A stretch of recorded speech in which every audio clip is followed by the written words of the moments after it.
Ket joins us now from Los Angeles.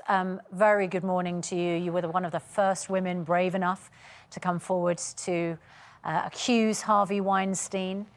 Yesterday, he was sentenced to 23 years in prison. What are your feelings now?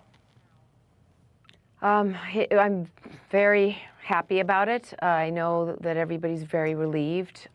It was shocking that this happened because we've been waiting a long time for this, and even though prison isn't really justice for rape victims, we'll take it.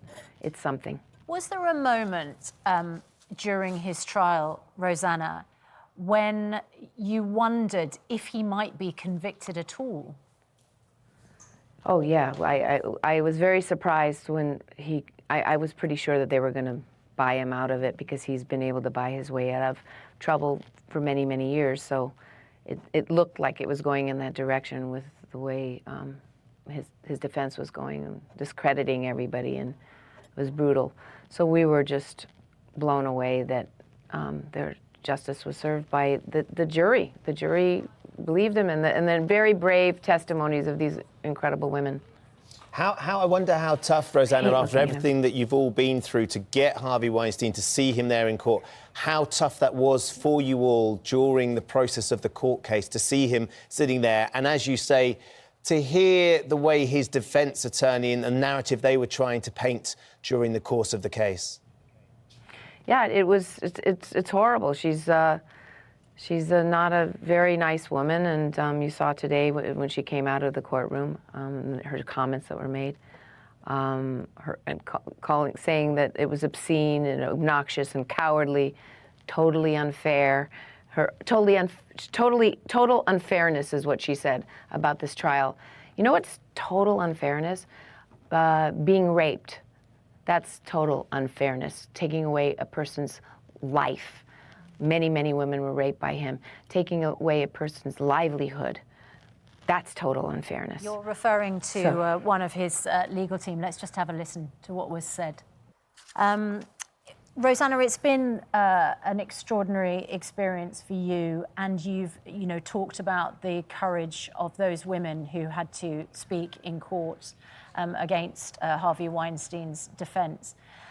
Just talk to us about the power of the man, the influence that he had in Hollywood, how hard it was for you to accuse him, to speak honestly about what had happened to you back at the Beverly Hills Hotel in the 90s.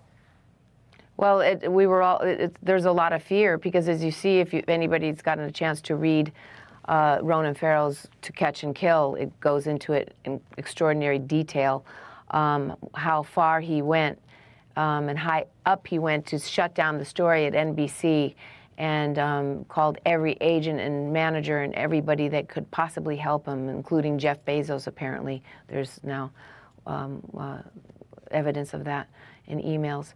He did everything he could to shut it down, and then hired spies and people to discredit us and blackball us and threaten what has been the people impact, who would hire us. Rosanna, what's been the impact on you and the backlash that you experienced in the industry? What do you think that you lost out on because of what you said? Well, I haven't worked. I mean, I have a little tiny movies that I do here and there that are usually European or independent and not in America or so. But no, I mean, through the years I've done little things, but in all of this, yeah, no, there hasn't been one.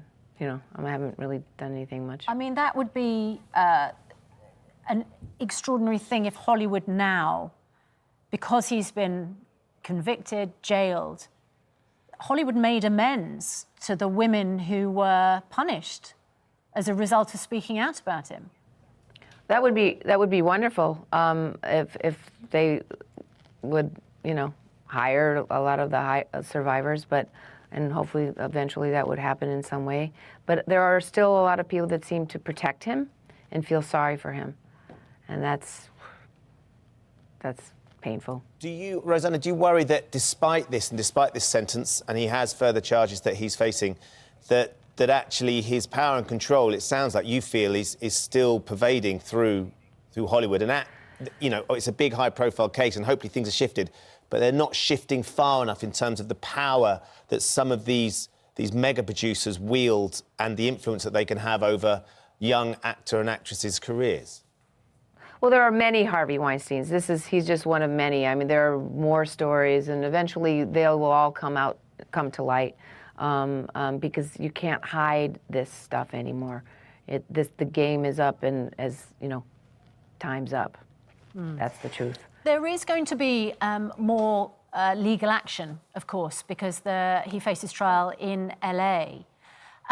Yes. Considering the extent of his time, his prison time, and that, you know, justice has been done for, you know, a number, or at least 2 women, do you think that he should carry on facing criminal action? I just wonder about the ordeal for the women when they have to go through the trial. Is it necessary to put them through that in order to put him through that, if you see what I mean? Well, there are new women. Yes. There's a lot more women that are coming out, and one of them was 16 at the time, and I think they all feel that they want to be able to speak their truth in a court of law. Rosie, how you feeling? What do you think? This was more than his victims had probably dared hope for. 23 years means Harvey Weinstein could feasibly spend the rest of his life behind bars. It's a huge moment for his accusers and the wider Me Too movement. This is a new day. It's a new day for women to know that if you have courage, there will be consequences for the predators who hurt you. So for the predators who are going to wake up in fear tomorrow and say, are they coming after me next? My answer is probably yes. Weinstein's defense team had asked for the minimum 5-year sentence because of what they called their client's remarkable accomplishments.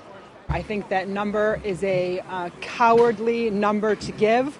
I think the judge caved, just as I believe the jury caved. I think it was very clear that nothing we did or said today was going to make a difference. I think it shows exactly what has been shown from the beginning with Judge Burke. Judge Burke was already prepared to say and do exactly what he was going to say and do, no matter what we said today. This is Harvey Weinstein on the day the judge found him guilty of rape and sexual assault. He now faces separate sexual assault charges in Los Angeles. The demise of the movie mogul who Meryl Streep once called God has been public and humiliating. For the first time, Harvey Weinstein spoke inside court. He made no apology and showed no remorse, instead saying there are so many people who would say great things about me, and that he thinks men are confused by these issues. But the judge was in no doubt, stripping away the power Weinstein once exerted in Hollywood. His legacy now will always be that of a convicted rapist. No sentence can heal the damage Weinstein has done. But for those whose lives he ruined, this was a day of reckoning. Amanda Walker, Sky News, New York. Former movie producer Harvey Weinstein has tested positive for the coronavirus, according to the head of New York State's Correction Officers Union on Sunday. Weinstein is serving a 23-year prison sentence after he was convicted of sexual assault and rape. According to the union leader, the 68-year-old Weinstein has been placed in isolation at his maximum security prison in upstate New York. They also say Weinstein's test came back positive on Sunday morning, sparking concern among staff, several of which have been quarantined. A Weinstein lawyer said that as of Sunday, they had not been notified of the diagnosis. A state prison official told Reuters 2 inmates at Weinstein's prison had tested positive for COVID-19, but said he could not comment on individual prisoners' medical records.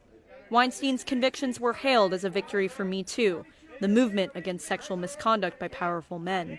More than 100 women have accused Weinstein of sexual misconduct stretching back decades. He has denied allegations, saying any sex was consensual. Weinstein also faces separate assault charges in Los Angeles.